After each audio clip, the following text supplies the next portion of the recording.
The two teenage boys, aged 18 and 19, were denied bail following their first court appearance in connection with Frederik's murder, which happened in Windhoek, Laan last week. The suspects Namwandi, Elias, Silvanus, Nandomba and Mervin Beukes are facing 3 charges of murder, defeating the course of justice and violation of corpse. It is alleged that Frederik, who is said to have been a member of the LGBTQI+ community and identified as a woman, was allegedly stabbed 42 times and had his private parts cut off and placed on his chest. Magistrate Surita Savage said their state opposes bail because they fear the accused will interfere with investigations.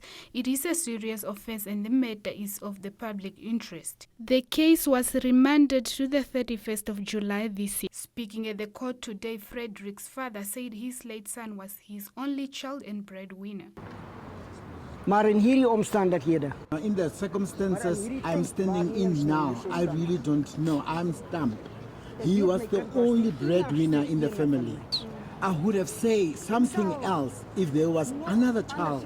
Only him. Inhuman, ungodly. Dis vir my ongoddelik. Frederik's aunt Benigna Visser expressed a plea for forgiveness, citing their biblical commandment against killing. In light of her nephew's tragic murder, Visser questioned what should be done with those who commit such brutal acts. What I'm saying again is that the Almighty, the Heavenly Father, should forgive them for what they have done. And by killing him, it's written in the Bible, the 7th commandment says, you might not kill, so what should we do with those killing people so brutally? Okay.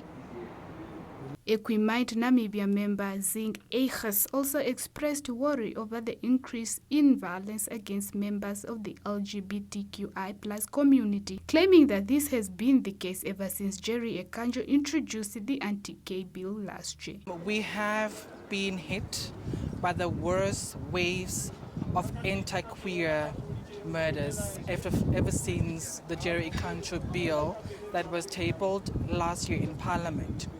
So when this happened, every time when I was on social media, I was hearing people justifying this type of matters with a statement of cleaning the country.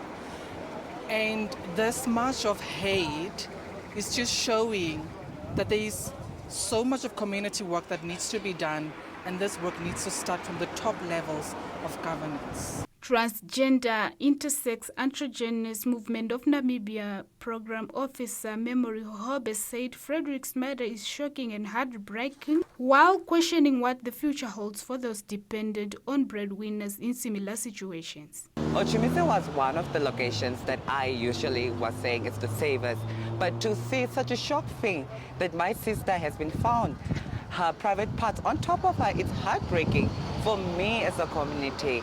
We are brothers and sisters, we come from family, we have siblings, we are breadwinners of houses, because as Namibians, there is uneducated, there is unemployment rate, and there are people suffering. So if you're going to murder a breadwinner, what's going to happen to my brothers and sisters? One Africa learned that 2 more suspects are due to appear in court on Tuesday.